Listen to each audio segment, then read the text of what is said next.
이렇게 말씀 나누겠습니다. 말씀은 사무엘상입니다. 사무엘상 24장입니다. 오늘은 사무엘상 24장 16절에서 22절까지입니다. 사무엘상 24장 16절에서 22절까지 기록된 하나님 말씀 제가 읽겠습니다. 말씀 들으십시오. 다윗이 사울에게 이같이 말하기를 마침에 사울이 이르되 내 아들 다윗아 이것이 네 목소리냐 하고 소리를 높여 울며 다윗에게 이르되 나는 너를 학대하되 너는 나를 선대하니 너는 나보다 의롭도다. 네가 나 상대한 것을 오늘 나타냈나니 여호와께서 나를 네 손에 넘기셨으나 네가 나를 죽이지 아니하였도다. 사람이 그의 원수를 만나면 그를 평안히 가게 하겠느냐. 네가 오늘 내게 행한 일로 말미암아 여호와께서 너에게 선으로 갚으시기를 원하노라.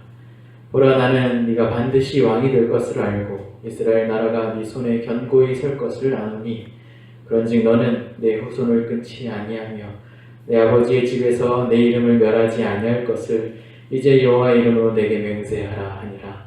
다윗이 사울에게 맹세하매 사울은 집으로 돌아가고 다윗과 그의 사람들은 요새로 올라가니라.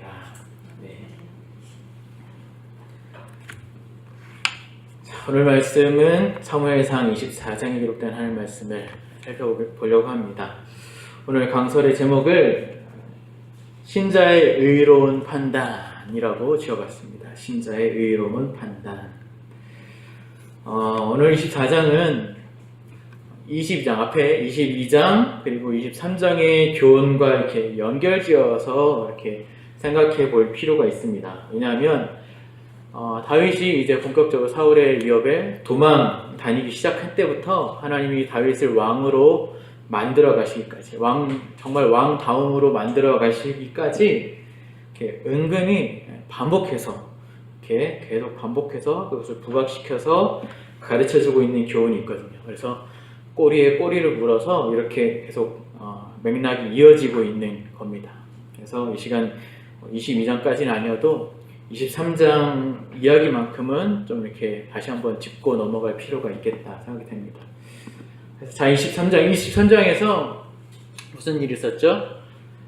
다윗이 이제 그일라라고 하는 이스라엘의 한 마을을 블레셋으로부터 구원해내는 일을 했습니다. 이게 원래는 누가 해야 될 일인가요? 원래는 왕이 해야 될, 마을을 구하는, 나라를 보호해야 되는 것은 왕이 해야 될 일인데도 불구하고 다윗이 자기 목숨 부지하기도 바쁜 벅찬 상황에서 하나님의 허락과 하나님의 뜻을 받아서 그와 함께한 무리들과 함께 출동해가지고 그일라 마을을 구해줬습니다. 그런데 되게 선한 일을 한 건데 그일라 백성에게 그 마을 주민들에게 배신을 당했죠. 그일라 사람들이 사울에게 보자기를 해가지고 다윗이 여기 있다 해서 다윗을 사울에게 넘기려 했습니다. 사울이 그 소식을 딱 전에 듣고서 어떤 반응, 어떤 생각을 하였나요? 딱 듣고서 마치 하나님이 자기를 도와주시는 것으로 하나님이 다윗을 나의 손에 넘기시는구나 라고 이렇게 말하면서 그렇게 하나님이 자기를 도와주시는 걸로 여겼습니다. 그러니까 상황을 그러니까 자기 중심적으로 해석하고 이해함으로써 그 상황을 하나님의 뜻으로 받아들인 거죠. 그러나 하나님은 사울의 손에 호락호락 넘겨주지 않으십니다. 그런데도 사울은 계속해서 다음번에도 다윗의 행방을 신고해준 그 사람에게 자기를 도와주었다고 생각해서 하나님의 이름을 빌어서 그를 축복해 주죠. 하나님의 이름을 그러니까 망령되게 사용하는 것입니다. 자기에게 유리한 상황이 되어져 가는 것을 하나님의 뜻으로 이해하고 그것에 하나님의 권위를 덧붙이는 것. 다만 그 망령됨이 사울에게 뿐만 아니라 우리에게도 은연중에 나타나고 범할 수 있는 죄라고 말했습니다. 다윗은 좀 달랐죠. 다윗은 하나님의 뜻을 판별하는 방식이 달랐습니다. 다윗은 자기의 판단으로 섣불리 일을 행하지 않고 먼저 하나님의 뜻을 알려고 했습니다. 어떤 상황을 따라서 하나님의 뜻을 판별하거나 결정하지 않았죠. 자신의 생각은 이렇게 한 발 뒤로 빼고 보다 객관적인 하나님의 뜻, 제사장의 율법이나 선지자의 가르침이나 제사장이 입는 옷의 우림과 두뷴을 통해서 하나님의 뜻을 물어 판별하고 그 뜻대로 행했다라는 것이 사울과 좀 다른 점이었습니다. 성경이 이렇게 계속해서 사울과 다윗을 의도적으로 이렇게 대비해서 설명해 줌으로써 계속해서 성경을 읽는 하나님의 백성들에게 그리고 지금 우리들에게 무언가를 계속해서 이렇게 대비하면서 계속 무언가를 계속 가르쳐 주고 있는 거죠. 드러내고 부각시키고 가르쳐 주고 있습니다. 뭐죠? 뭐냐면 하나님을 의지한다는 것, 하나님을 믿는다는 것이란 무엇으로부터 시작되어야 된다고요? 하나님의 뜻을 아는 것으로부터 시작된다.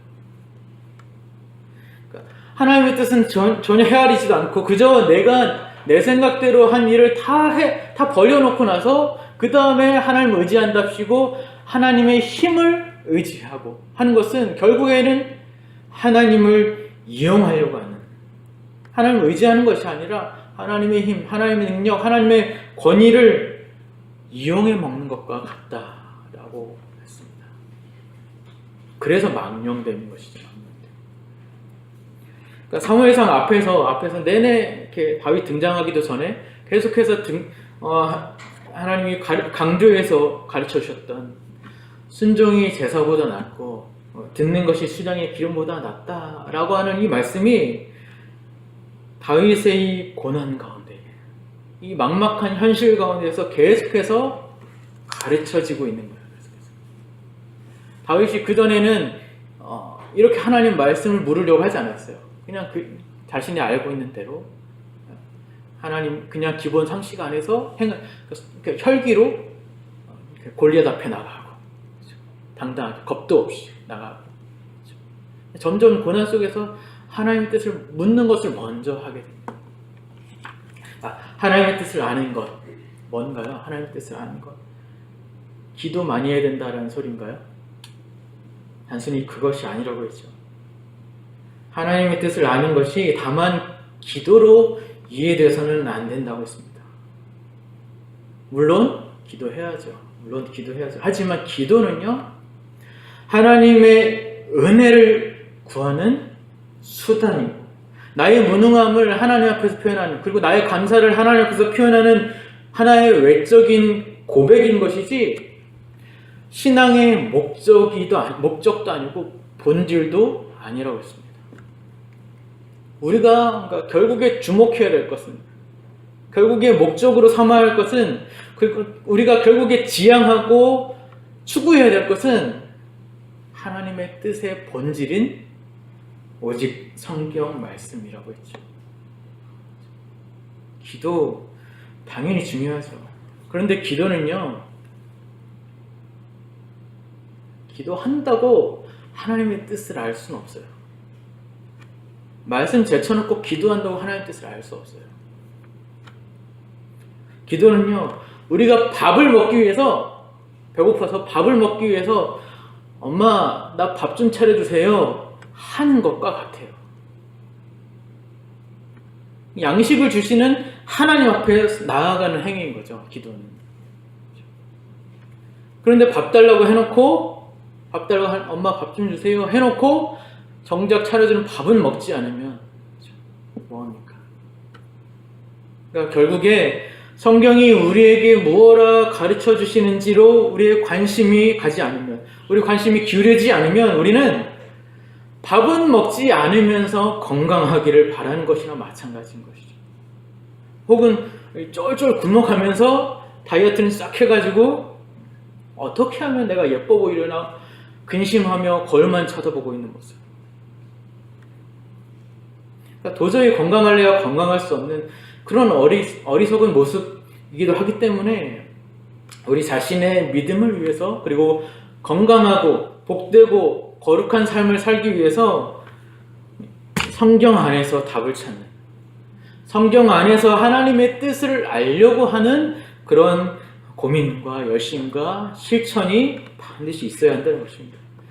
그 가운데에서 우리의 기도가 그렇게 찾으려고 하는 그 가운데서 우리의 기도가 마치 평소 우리가 살아가면서 우리가 살기 위해서 숨을 내쉬듯이 호흡을 하듯이 그렇게 자연스럽게 있어야 하는 게 바로 기도인 것이죠. 기도를 안 하면 호흡이 멈추는 것과 같은 거죠. 그러니까 이러한 노력이 없이는 우리는 건강할래야 건강할 수가 없고 끝내 어떻게 돼요? 병들고 마는 것입니다. 병들고. 나만 병들면 그나마 다행이죠. 나만 병들면. 근데 나만 병들지 않고 남도 병들게 하는 사람이 되고 맙니다. 이걸 우리가 이제 쉽게 쓰는 표현으로 뭐라고 그래요? 시험에 든다. 시험 들게 한다. 라고 하죠. 병드는 거죠. 하나님의 뜻을 아는 것. 성경 말씀에 관심을 기울인 노력이 바로 하나님을 의지하고 하나님을 믿는 것의 구체적인 내용과 방식이라는 것. 그것이 지난 시간 말씀을 통해서 나눈 교훈이었습니다. 자, 오늘 24장 말씀에서는요, 크게 두 가지 말씀을 가르쳐 주고 계십니다. 이제 두 가지지만 사실은 이제 이렇게 이어져서 하나의 덩어리로 볼 수 있어요. 그래서 이제 하나의 가르침이라고 볼 수 있는데, 오늘 제목에서 알 수 있듯이 다윗의 판단과 다윗의 의로움에 관한 내용입니다. 결론부터 살짝 말씀드리자면, 하나는 앞에 이제 23장에서 계속해서 가르치신 이 교훈이 조금 다른 각도에서 이렇게 보면서 다른 각도로 설명되고 있습니다. 즉 다윗이 하나님을 의지하고 신뢰했던 방식, 하나님의 뜻을 알고 그 뜻대로 행동하려고 했던 부분에 대해서 이제 다른 상황을 다윗에게 이제 만나게 해주심으로써 하나님이 다윗으로 하여금 어떠한 자로 만들어 가시길 원하시는가. 그래서 우리들도 어떠한 자가 되기를 원하시는가를 말씀해주고 있어요. 우리 1절에서 3절 함께 보실까요? 24장 1절에서 3절 함께 읽겠습니다. 시작. 사울이 블레셋 사람을 쫓다가 돌아오매 어떤 사람이 그에게 말하여 이르되 보소서 다윗이 엔게디 광야에 있더이다 하니 사울이 온 이스라엘에서 택한 사람 3,000명을 거느리고 다윗과 그의 사람들을 찾으러 들령소 바위로 갈새 길가 양의 무리에 이른즉 불이 있는지라 사울이 뒤를 보러 들어가니라 다윗과 그의 사람들이 그굴 깊은 곳에 이르니. 다윗이 지난번에 23장에서 사울에게 잡힐 뻔 했다가 위기의 순간을 하나님의 은혜로 잘 넘기고 다시 잘 숨어 있었죠. 그런데 또 다른 사람이 다윗이 있는 곳을 또 이제 고자질 한 겁니다. 신고를 한 거죠. 사울이 택한 자 3,000 있는 중에서도 택한 자 3,000을 다 뽑아다가 다윗을 잡으러 출동한 겁니다. 출동해 뭐 여러 군데를 막 찾으러 다녔겠죠. 힘들었을 것 같습니다. 아니면 뭐가 이제 무슨 이유인지 모르겠지만 동굴로 들어갔대요. 동굴로 왜 들어갔을까요? 뭘 보러 들어갔대요? 성경에서 3절에 뒤를 보러 들어갔대요. 뒤를 보러 들어갔다. 우리가 지금 읽고 있는 이 개역 개정 성경 본문에는요, 뒤를 보러 들어갔다라고 되어 있는데요.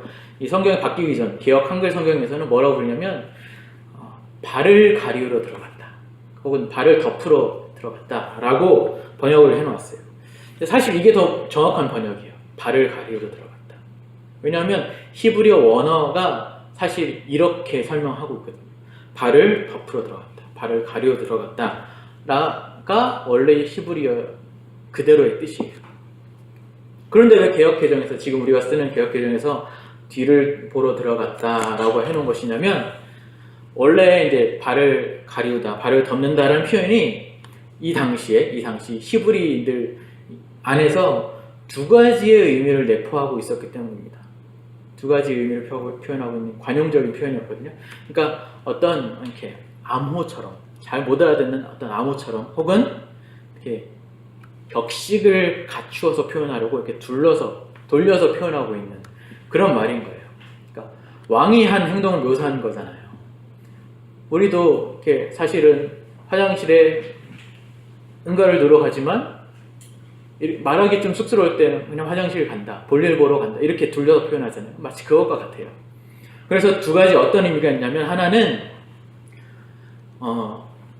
용변을 보다, 방금 얘기한 것처럼 용변을 보다 응가를 보러 간다 라는 의미가 있기도 해요. 그리고 또 하나는 낮잠을 휴식을 취하러 낮잠을 자러 잔다 라는 의미이기도 해요. 그래서 이 발을 덮다, 이 발을 가리우다 라는 표현이 성경에 언제 어느 때 어떤 문맥에서 쓰여있느냐에 따라서 이 두 가지 중에 하나의 의미로 이제 이해를 하는 겁니다. 그래서 지금 우리가 가지고 있는 이 개역개정 성경을 이제 한국말로 이제 번역한 사람들이 지금 이제 사울의 이 상황을 용변을 보다라고 이해를 해서 지금 이 발을 가리다라는 원래 표현이 사실 애매하니까 이렇게 돌려서 뒤를 보다라는 표현으로 번역을 이렇게 해놓은 거예요. 그런데 사실 오늘 상황은 이 두 가지 의미가 무엇을 대입하든지 간에 크게 성경이 말하고 있는 부분과는 뭐 크게 다르진 않습니다. 크게 의미가 막 달라지진 않아요. 그래서 성경 학자들마다 이게 전자를 말하는 사람이 있고 후자를 말하는 사람이 있고 사실 거의 반반입니다. 제가 이 의미가 도대체 무슨 의미인가를 알기 위해서 이렇게 관련된 책을 사실 10권 이상을 봤는데 거의 반반이에요. 어떤 학자는 이렇게 해요, 어떤 학자는 이렇게. 근데 저는 어떤 쪽이 더 적절하다고 결론을 내렸냐면 사울이 용변을 보러 들어갔다고 한 것보다 낮잠을 자러, 휴식을 취하러 굴에 들어간 게 더 적합하지 않을까라는 생각으로 결론을 내렸습니다. 왜냐하면 계속해서 읽어보시면 압니다. 3절, 4절 읽어볼까요? 3절, 4절 시작. 길가 양의 오리에 이른즉 불이 있는지라 사울이 뒤를 보러 들어가니라. 다윗과 그의 사람들이 그 불 깊은 곳에 있더니 다윗의 사람들이 이르되 보소서 여호와께서 당신에게 이르시기를 내가 원수를 네 손에 넘기리니 내 생각에 좋은 대로 그에게 행하라 하시더니 이것이 그날이니이다 하니 다윗이 일어나서 사울의 겉옷자락을 가만히 베니라. 사울이 뒤를 보러 들어간 동굴 안에, 발을 가리러 들어간 동굴 안에 누가 먼저 들어가 있었던 거예요? 마침 우연찮게 다윗과 그의 군사들이 먼저 거기에 숨어 있었던 거예요. 뭐 600명이 다 거기 들어가 있었는지 아니면 뭐 이렇게 나눠서 몇십 명만 들어가 있었는지 아니면 몇 명만 들어가 있었는지는 성경에서 밝히지 않기 때문에 확실하진 않습니다. 아무튼 거기에 다윗이 뜻하지 않게 사울이 저기서 뭐 입구 근처였겠죠? 저기서 안에 들어가 있는 깊은 곳에서 앞을 보니까 사울이 발을 가리고 그러니까 뒤를 보고 있는 거예요. 모습을 본 거예요. 그건 이제 다윗과 함께한 무리들도 다 같이 이제 함께 보고서 다윗에게 뭐라고 그러는 거예요? 조용히 말하겠죠. 하나님이 드디어 당신에게 저 원수를 넘기신 것입니다. 저건 분명 하나님이 당신 원하는 대로 행하라고 그렇게 주신 기회입니다. 오늘이 바로 그 기회의 날입니다. 라고 했던 거죠. 오늘이 바로 그 날입니다. 일리가 있는 말이었죠. 다윗이 뭐 일부러 사울을 애써서 찾으러 가서 죽이려고 한 것도 아니고 사울이 다윗 앞에 그냥 코앞에 다 마치 밥상을 차려주듯이 그냥 숟가락만 하나 딱 뜨면 되는 그런 상황인 거잖아요. 그러니까 사울 하나 죽이면 이렇게 도망다니면서 이렇게 속된 표현으로 개고생할 필요 없고 누가 죽였는지도 모르게 은밀히 이렇게 죽일 수 있는 그렇죠? 백성들이 다 보지 않는 그냥 몇몇만 딱 볼 수 있는 그냥 조용히 죽일 수 있는 그런 절호의 찬스잖아요. 그러니까 우리 같아도 그런 찬스로 여길 법합니다. 바로 요게 24장에서 오늘 말씀의 중요한 포인트가 되는 거예요. 지난 시간에는 바로 사울이 자신의 유리한 상황을 맞이하면서 그가 어떻게 받아들이고 어떻게 그것을 풀어간지를 보여주셨습니다. 그런데 오늘은 반대로 다윗에게 유리한 상황이 펼쳐짐으로써 하나님이 함께한 자와 하나님이 함께하지 않은 자의 그 판단과 문제 앞에서의 그 판단과 결정이 어떻게 다른지, 그래서 우리도 어떠한 판단을 내려야만 하는지를, 우리도 우리가 마주하는 그 삶의 문제 앞에서 어떠한 판단과 결정을 내야만 하는지를 지금 24장에서 가르쳐주고 있는 것입니다. 다윗이 어떻게 하죠? 다윗이 사울이 뒤를 보고 있는 사이에 그의 이제 겉옷자락을 살짝 베어가기만 합니다. 그래서 이제 저는 사울이 용변을 보러 들어가는 것이 아니라 낮잠을 자러 들어간 것이 더 적합하겠다라고 생각한 거예요. 왜냐하면 옷을 베려면 인기척이 느껴지지 않아야 되잖아요. 아무리 겉옷을 벗어서 한쪽에 놓고 용변을 본다 하더라도 어쨌든 가까이 오는 건데 인기척을 못 느낄 수가 없죠. 그러니까 낮잠을 자고 있었던 것이 더 적합하겠다, 자연스러운 예겠다라고 생각됩니다. 어쨌든 뭐 용변을 보고 있든 뭐 낮잠을 자고 있든 무엇이든 간에 중요한 건 다윗에게 유리한 상황, 언제 다시 올지 모를 그 절호의 기회 앞에서 다윗이 어떻게 했다는 거예요? 사울왕을 죽이지 않고 사울의 겉옷자락만 살짝 베어갔다는 거예요. 다윗과 함께한 무리들은요, 어떻게 생각했죠? 하나님이 주신 기회라고 봤잖아요. 하나님 주신 기회, 상황, 다윗의 유리한 상황을 보고서. 그런데 다윗만 그 여론에 휩쓸리지 않고 스스로의 판단으로 그렇게 행동하였습니다. 다윗의 행동은 사람들이 보기에는 어떻게 보였을까요? 되게 소심해 보일 수도 있고, 왜 이렇게 소심해? 라고 보일 수도 있고, 어찌 보면 되게 미련해 보일 수도 있고, 어찌 보면 되게 융통성 없이 답답해 보일 수도 있었던 행동이었습니다. 그러니까 죽이지 말아야 할 이유보다 사실은 죽여야 할 이유가 더 많았잖아요. 자신을 이렇게 내내 도망자로서 고단하고 막막하고 비참한 현실을 살게 한 이 사울을 얼른 확 죽여버리고 왕의 자리에 이제 다윗이 딱 올라가서 이제 어떻게 해요?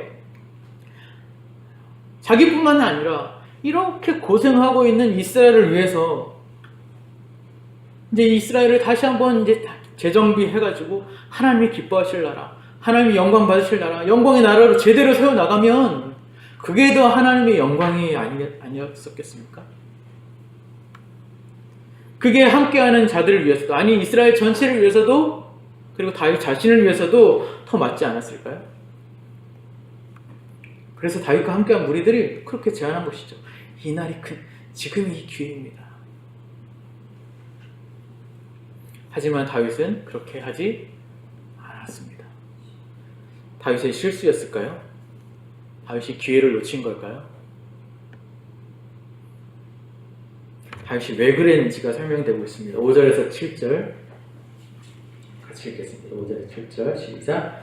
그리한 후에 사울의 옷자락 뱀으로 말미암아 다윗의 마음이 찔려 자기 사람들에게 이르되 내가 손을 들어 여호와의 기름 부음을 받은 내 주를 치는 것은 여호와께서 금하시는 것이니 그는 여호와의 기름 부음을 받은 자가 됨이니라 하고, 다윗이 말로 자기 사람들을 금하여 사울을 해하지 못하게 하니라. 사울이 일어나 불에서 나가 자기 길을 가니라.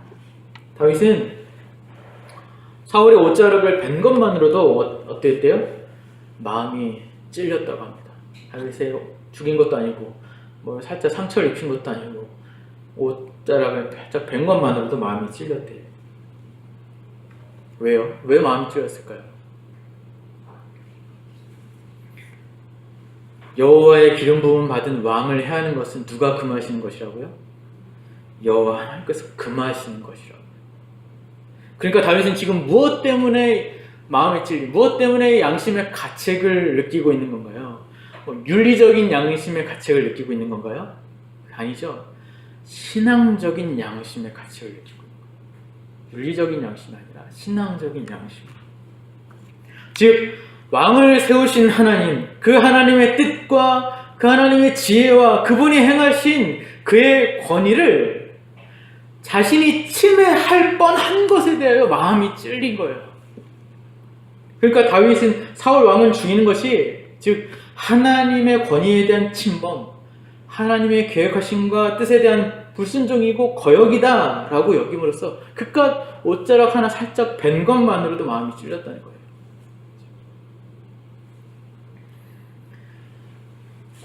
아무리 악한 자라도 누가 세우신 걸까요? 아무리 악한 자라도 누가 세우신 걸까요? 로마서 말씀 찾아보겠습니다. 이 말씀 잠시 돌아올 거니까 꼽아놓고 로마서 말씀. 로마서 13장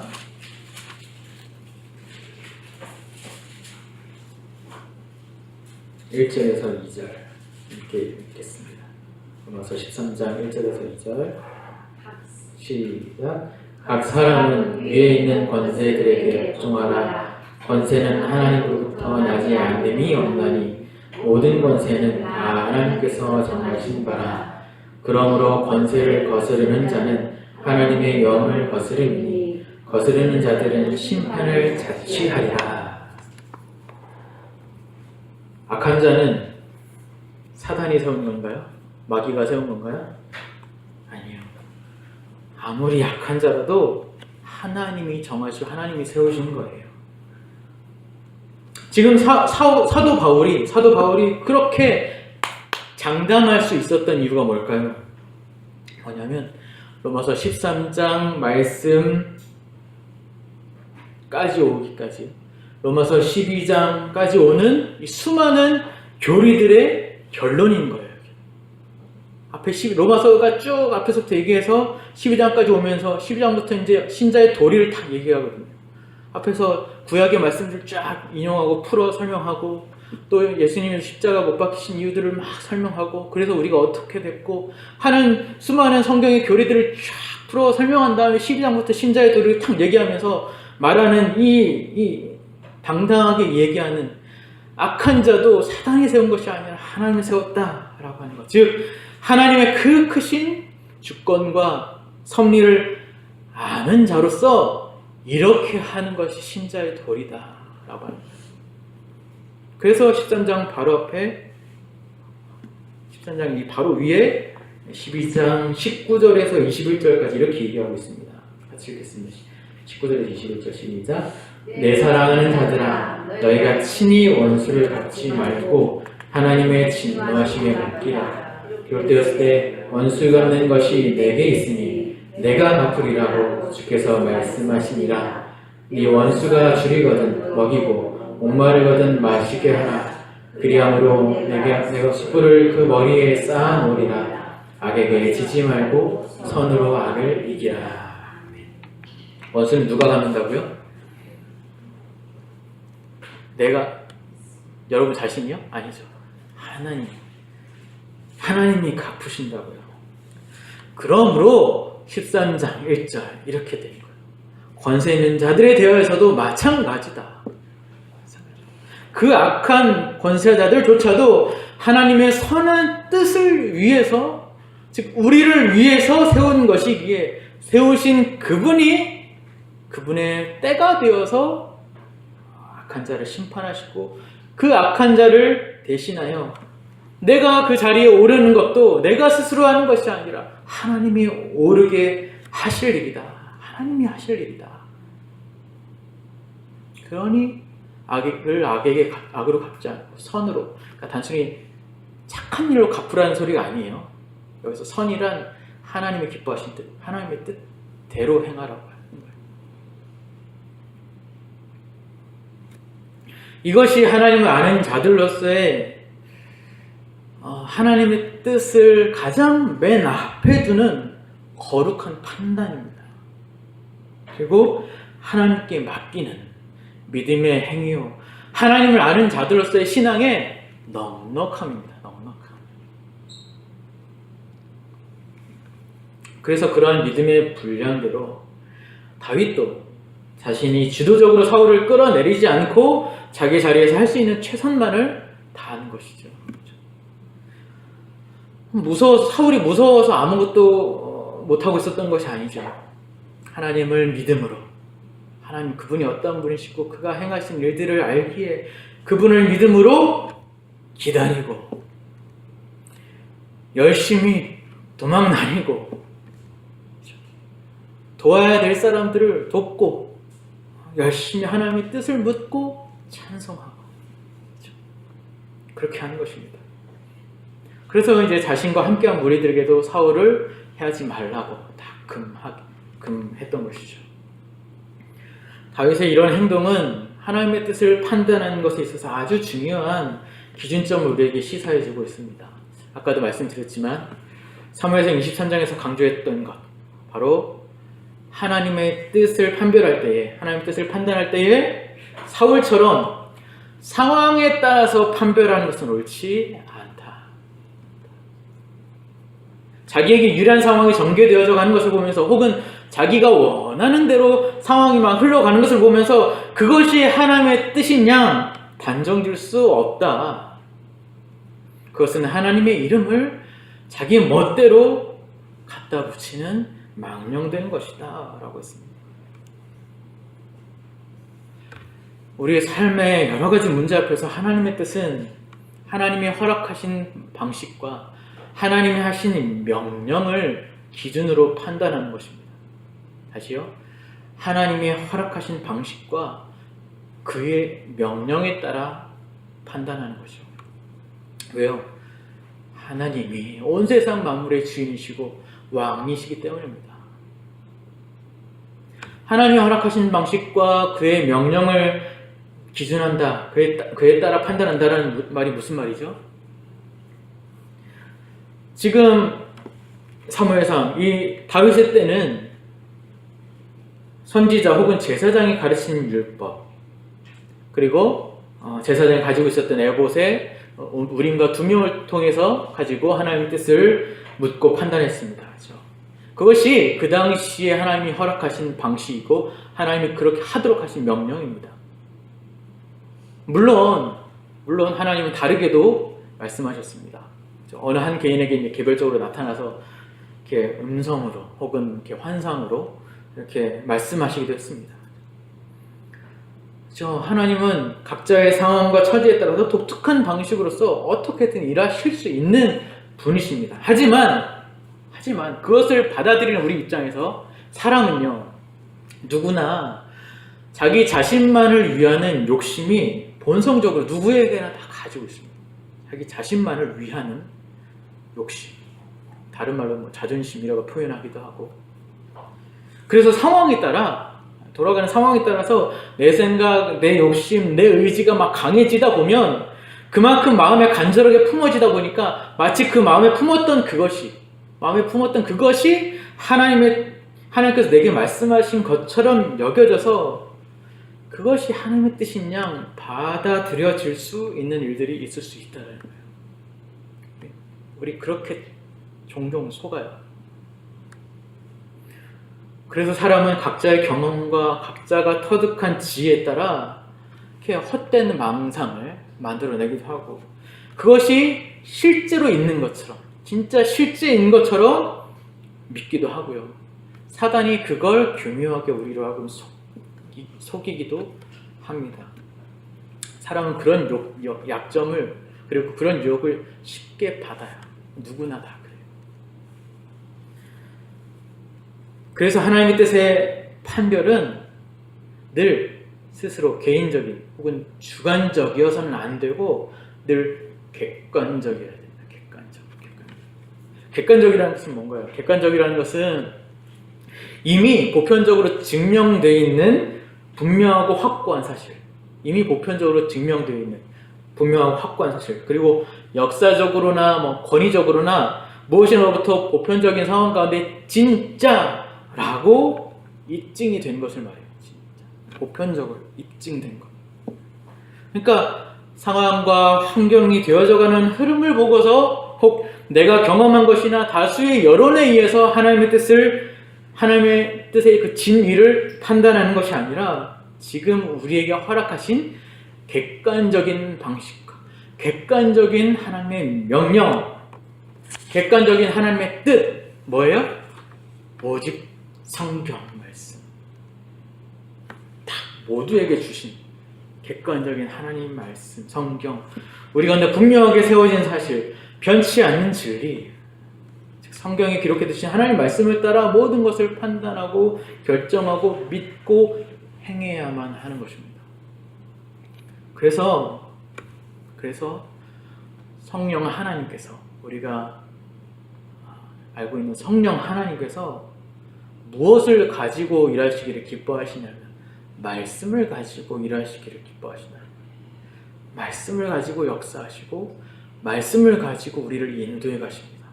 그냥 우리를 홀려서 이렇게 정신이 해로운 상태로 우리를 인도해 가시지 않으세요.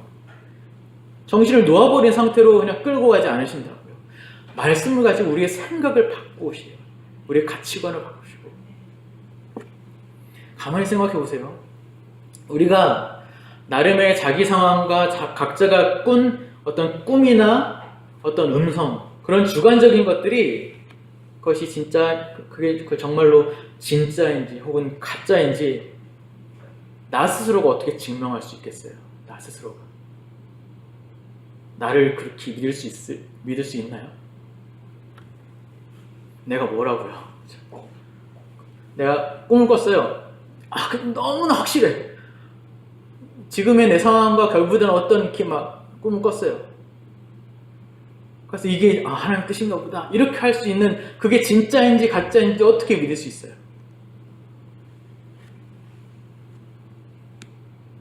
세상의 그 어떤 인간도 자신이 기준이 되어서 그것의 진위를 판단할 수 없습니다.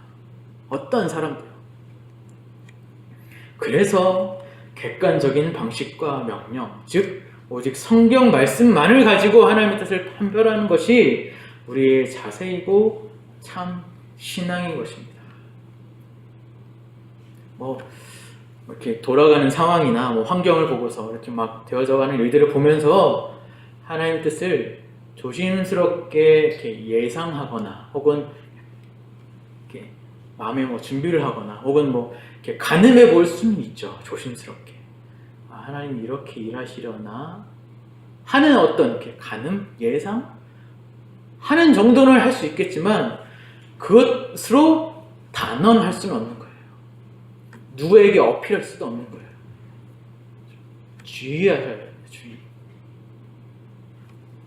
오늘 다윗은 어땠습니까? 오늘 다윗이 쉽게 사울을 죽일 수 있었던 상황, 함께한 자들조차도 나름 이렇게 타당한 것으로 다윗을 막 설득하고, 그리고 사울을 죽여도 주변에 누구 하나 뭐라고 할 사람이 없을 만한 그런 상황이었습니다. 하지만 다윗은 그것에 개의치 않고 잘 판단했습니다. 다른 일리 있는 말보다, 상황보다, 자신이 유리한 이득을 논하기보다 원론적인 신앙의 가르침을 가장 맨 앞에 두었던 것이죠. 즉, 기름 부음 받은 자는 분명히 하나님이 세우신 종이고 그의 주권과 전능하신 능력으로 언제든 세우기도 하시며 언제든 멸하기도 하신다는 그 하나님을 다윗이 잘 알아서 자기 코앞에 놓여진 좋은 기회라 할지라도 그것을 오히려 유혹으로 여기고 거절했던 것이죠. 이 사람을 죽여야지만 내 행복이 주어질 것처럼, 이 사람이 없어져야지만 내가 행복한 것처럼 그런 생각이 들 수도 있었겠지만, 내가 직접 나서서 그 행복을 취하려 하지 않고 합당한 질서 안에서 하나님이 복을 주셔야 내가 그 복을 누릴 수 있다라고 하는 겸손과 순종의 태도로 기다리는 것.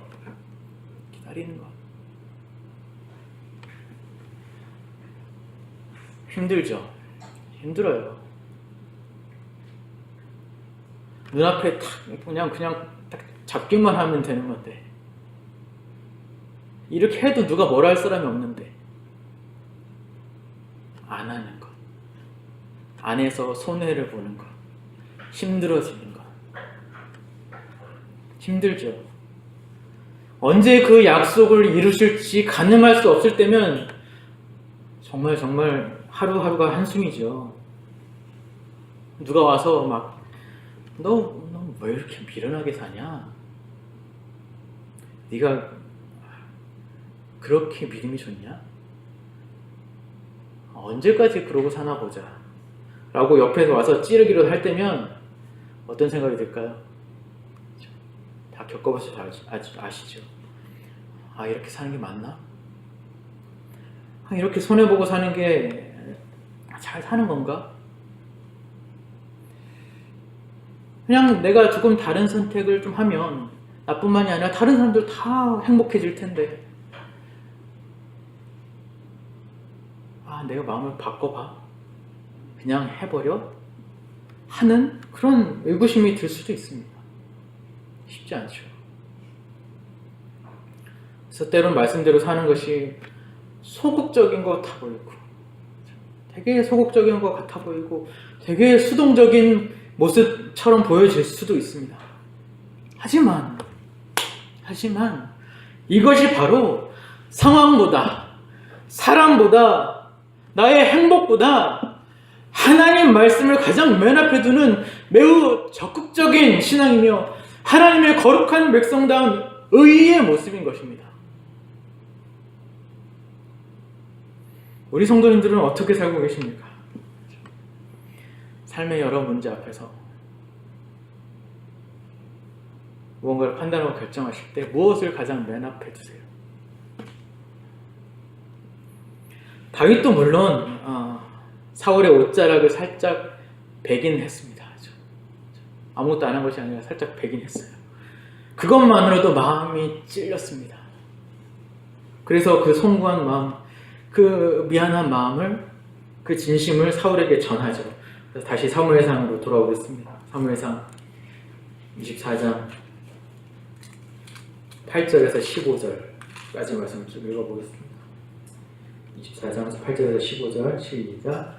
그 후에 다윗도 일어나 굴에서 나가 사울의 뒤에서 외쳐 이르되 내 주 왕이여 하매 사울이 돌아보는지라 다윗이 땅에 엎드려 절하고 다윗이 사울에게 이르되 보소서 다윗이 왕을 해하려 한다고 하는 사람들의 말을 왕은 어찌하여 들으시나이까? 오늘 여호와께서 굴에서 왕을 내 손에 넘기신 것을 왕이 아셨을 것입니다. 어떤 사람이 나를 권하여 왕을 죽이라 하였으나 내가 왕을 아껴 말하기를 나는 내 손을 들어 내 주를 해하지 아니하리니 그는 여호와의 기름 부음을 받은 자이기 때문이라 하였나이다. 내 아버지여 보소서 내 손에 있는 왕의 옷자락을 보소서.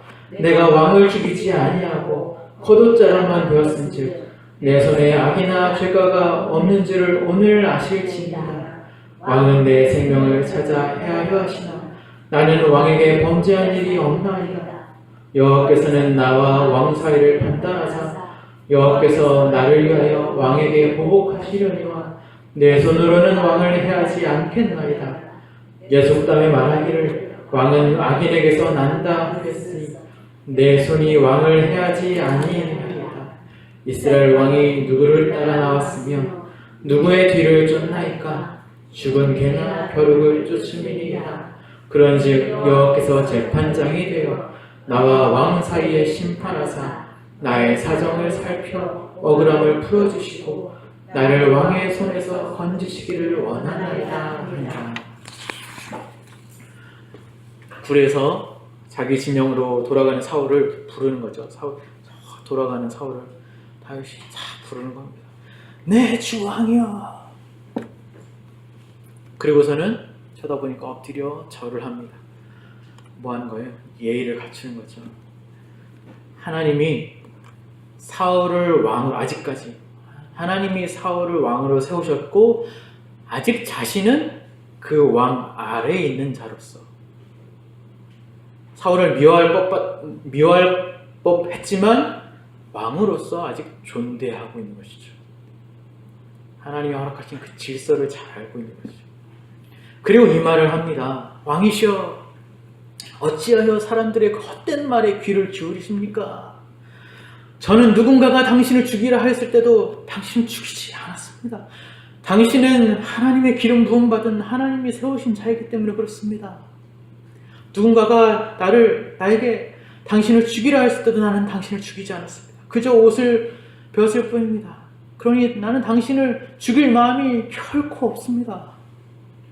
그러니 제 마음을 좀 헤아려 주시고 저를 좀 죽이지 말아 주십시오. 그것이 하나님의 뜻입니다. 아주 처절하고 간곡하게 부르짖죠. 그러자 사울이 그걸 보고 이렇게 말합니다. 16절에서 21절 있습니다. 시작. 다윗이 사울에게 이같이 말하기를 마침내 사울이 이르되 내 아들 다윗아 이것이 네 목소리냐 하고 소리를 높여 울며 다윗에게 이르되 나는 너를 학대하되 너는 나를 선대하니 너는 나보다 의롭도다. 네가 나 선대한 것을 오늘 나타냈나니 여호와께서 나를 내 손에 넘기셨으나 네가 나를 죽이지 아니하였도다. 사람이 그의 원수를 만나면 그를 평안히 가게 하겠느냐. 네가 오늘 내게 행한 일로 말미암아 여호와께서 내게 선으로 갚으시기를 원하노라. 보라 나는 네가 반드시 왕이 될 것을 알고 이스라엘 나라가 네 손에 견고히 설 것을 아노니 그런즉 너는 내 후손을 끊지 아니하며 내 아버지의 집에서 내 이름을 멸하지 아니할 것을 이제 여호와의 이름으로 내게 맹세하라 하니라. 사울이 다윗의 목소리를 이제 확인하고서 소리를 높여 옵니다. 무너지는 거죠. 어떤 마음이었을까요? 치밀고 올라오는 게 있었던 것이죠. 그동안 이를 악물고 쌓아 올렸었던 그 독한, 그 악한 그 마음이 와르르 무너지는 순간이었던 것 같습니다. 나는 너를 학대하였는데 너는 나를 선대하는구나. 네가 나보다 의롭구나. 네가 나를 죽일 수 있었는데도 죽이지 않았구나. 네가 반드시 왕이 될 거고 너로 하여금 이스라엘이 견고히 서게 될 것을 내가 안다. 라고 마치 고해성사를 하듯이 다 풀어놓습니다. 이 말을 이 사울과 이 다윗의 이 말을 누구도 들었을까요? 그죠? 다윗과 사울만 들었던 것이 아니라 주변에 있었던 모든 사람들, 다윗과 함께한 무리들, 사울과 함께한 무리들 다 들었을 겁니다. 다윗의 판단과 다윗의 의로움, 그리고 다윗이 왕이 될 거라고 하는 이 선언이 공적으로 확 드러난 것이죠. 모든 사람이 다 보고 다윗이 그렇구나. 다윗이 왕이 될 것이구나. 이런 사실을 확 알지 않았겠습니까? 그렇게 사울이 다윗을 축복하고 사울은 자신의 가족들과 후손들을 죽이지 말라고 부탁을 하자 다윗은 사울의 말대로 맹세를 하고 서로 헤어집니다. 다윗의 이 의로움, 사울로 하여금 평가받은 이 의로움은 이렇게 선한 방식으로 사울을 대할 수 있었던 것은요, 다윗이 단순히 성품이 선한 성품이었기 때문이었을까요? 사울에게 선대한 것, 온유함으로 선대한 것, 악을 갚지 않은 것, 이것이 단순히 다윗의 성품 때문이었을까요? 아니요. 다윗이 하나님의 권위를 철저하게 인정했기 때문에, 또 하나님의 주권을 신뢰하고 그 뜻에 순종하고 겸손으로 그 뜻을 받았기 때문에 사울에게 선대하며 의롭게 행할 수 있었던 것입니다. 뭘 말씀드리려고 하는 것이냐면, 사울의 성품은요, 사람의 성품은요, 사람의 어떤 고질적으로 타고난 성격이나 혈액형에 좌우되지 않는다는 거예요. 사람의 성격이나 혈액형에서 성품이 좌우되지 않아요. 신앙의 내용, 믿음의 분량이 어떠하냐에 따라서 성품이 열매로 맺어지는 것입니다.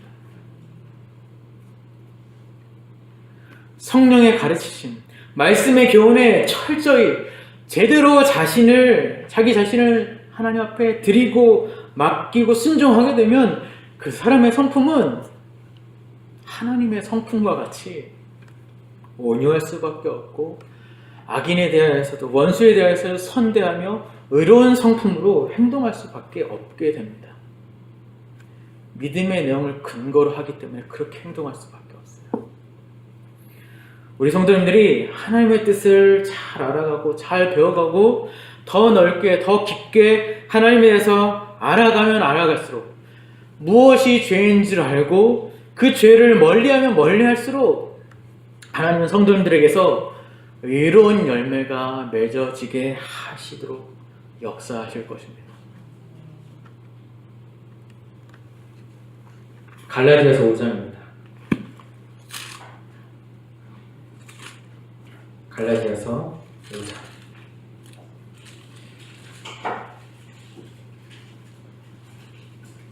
갈라디아서 5장 16절에서 24절까지의 말씀. 16절에서 24절 함께 읽겠습니다. 시작. 내가 이르노니 너희는 성령을 따라 행하라. 그리하면 육체의 욕심을 이루지 아니하리라. 육체의 소욕은 성령을 거스르고 성령은 육체를 거스르나니 이 둘이 서로 대적하므로 너희가 원하는 것을 하지 못하게 하려 함이니라. 너희가 만일 성령의 인도하시는 바가 되면 율법 아래 있지 아니하리라. 육체의 일은 분명하니 곧 음행과 더러운 것과 호색과 우상 숭배와 수술과 원수 맺는 것과 분쟁과 시기와 분냄과 방짓는 것과 분열함과 이단과 투기와 술 취함과 방탕함과 또 그와 같은 것들이라. 전에 너희에게 경계하는 것 같이 경계하노니 이런 일을 하는 자들은 하나님의 나라를 유업으로 받지 못할 것이요 오직 성령의 열매는 사랑과 희락과 화평과 오래 참음과 자비와 양성과 충성과 온유와 절제니 이 같은 것을 금지할 법이 없느니라. 그리스도 예수의 사람들은 육체와 함께 그 정욕과 탐심을 십자가에 못 박았느니라. 어떤 열매가 맺어지죠? 성령의 열매죠. 그러니까 정말 참 사랑을 할 수 있는 사람은 신자밖에는 없습니다. 신자밖에는. 예수를 믿는 사람들밖에는 참 사랑을 할 수밖에 없어요. 불신자들은 참 사랑을 할 수 없습니다. 하나님의 사람들이 하나님 말씀대로 살려고 할 때에 그리고 육체의 속을 거절하고 성령의 가르치심, 성령의 인도하신 대로 살 때에 그렇게 살도록 하나님께서 붙드실 때에 진짜 사랑을 할 수 있는 거예요. 그렇지 않고 행하는 사랑은 결국 무언가 보상을 바라는 사랑이고 자기 만족을 위한 사랑이고 자기 자랑을 위한 사랑밖에 되지 않습니다. 불신자들은 그런 사랑을 하는 것. 불신자들이 하는 사랑은 다 그런 것들이에요. 사실 많고 얘기해 보면 하나님께서 이 의로운 열매를 맺는 자들로 여러분을 지금 부르고 계십니다. 여러분을 인도해 가고 계세요. 오늘 사무엘상 24장은 그걸 가르쳐주고 있어요.